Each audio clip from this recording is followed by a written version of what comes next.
That's fine.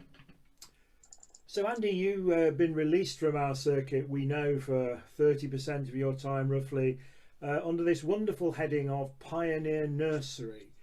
Say a little bit about what you've been up to. We've been meeting, well, as you know, I went round the circuit sort of casting a vision for that, and asking people to respond to the question, were they a Caleb or were they somebody wanted to stay, going around the promised land a little bit later. And a few people responded, and for the last, I guess, almost 2 years now, we've been meeting as a small group, and we've been reflecting together, visiting each other's churches and communities and talking mission, and really just sharing ideas about the future and how church might be.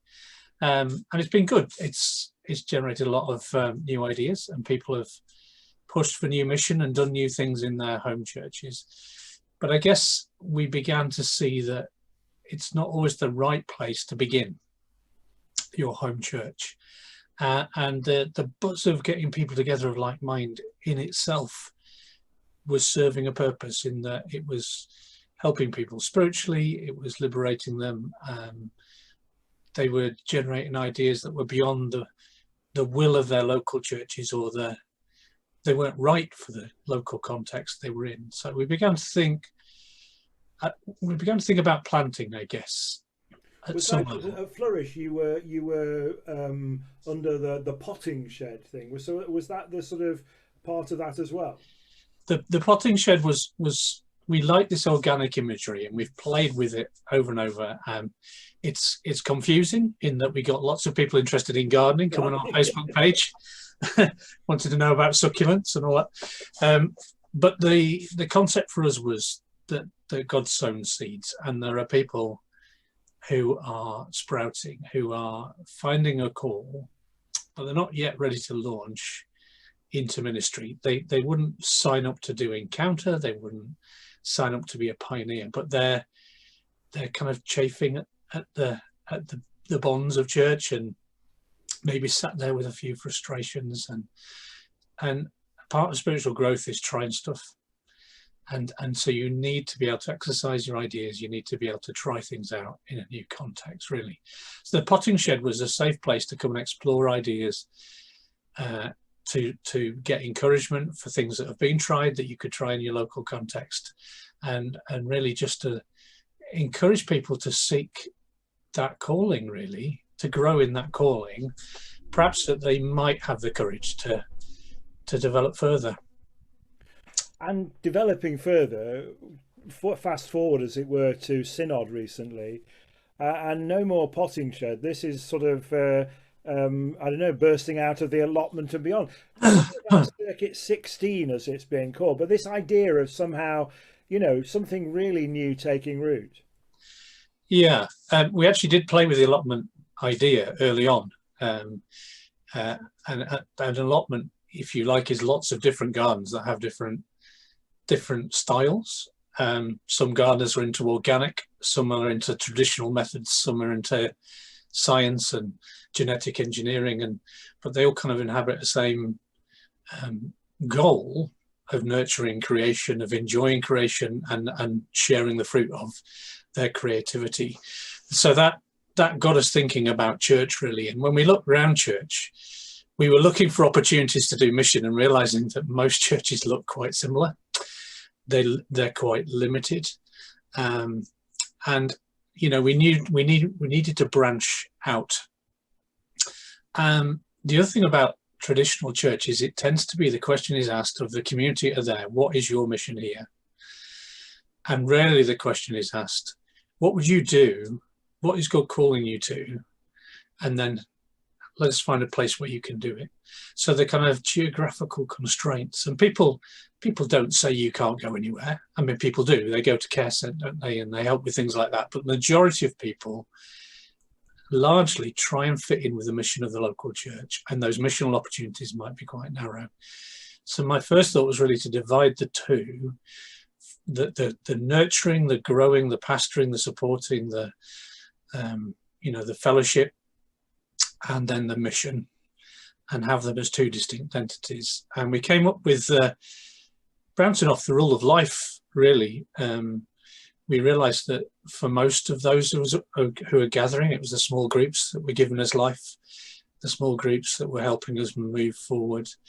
And we were coming across a lot of people for whom they wanted that, but they didn't want the Methodist title specifically.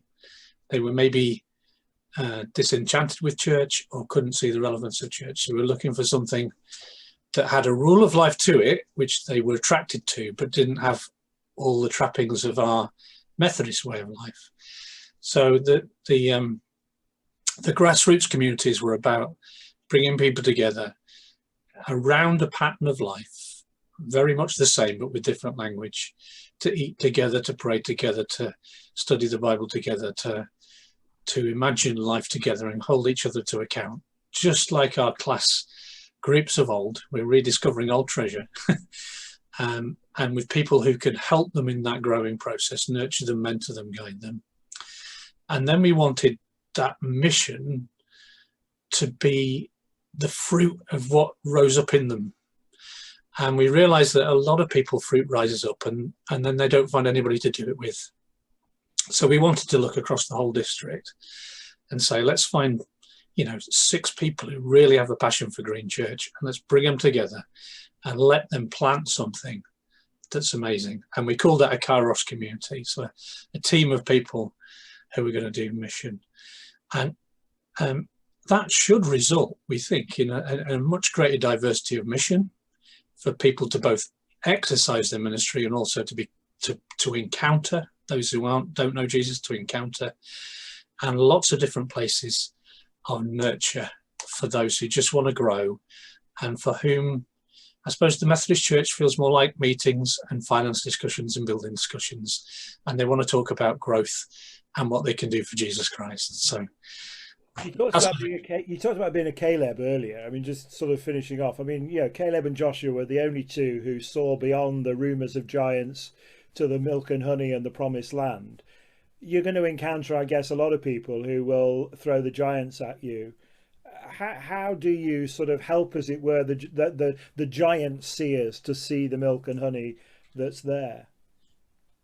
Well, I think we've had a taste. That's the thing for me. COVID has given us a taste. I mean, I think our staff meeting this morning was exciting because we're having a taste of a diversity of worship, of working together in new, fresh ways, of liberating people's gifts, and engaging with different people. And none of us feel completely secure in that, but we're all kind of enjoying the fruit of that. And I do think it's a getting out the boat moment. It's a walking on water moment. But what I see is Jesus ahead of us, the Spirit ahead of us. Peter sunk at one point, and I expect we'll sink. But then the hand grabbed him and pulled him up. We will have those moments, there's no doubt about it. But I think a lot of us think, what's to lose? And you can have both hands. You can have your foot in the traditional church. You can attend traditional worship and explore. So we want to offer this as a supplemental. Much as people might have been Franciscans or the Northumbrian community, tertiary attenders, or did care centres as their outlet, we want to offer an additional. But for some people, it will be their only home, I think. So I might be back in here 3 years' time saying, well, we learned a lot, but we didn't manage to do what we wanted to do. But hey, this is what I'm called to, and I'm finding other people who resonate with it, and the synod clearly did. So it took Caleb 40 years between one bit and the other. So let's hope it's quicker. Yeah. Thanks for sharing that, Andy. Thanks. Okay, no problem. Thank you.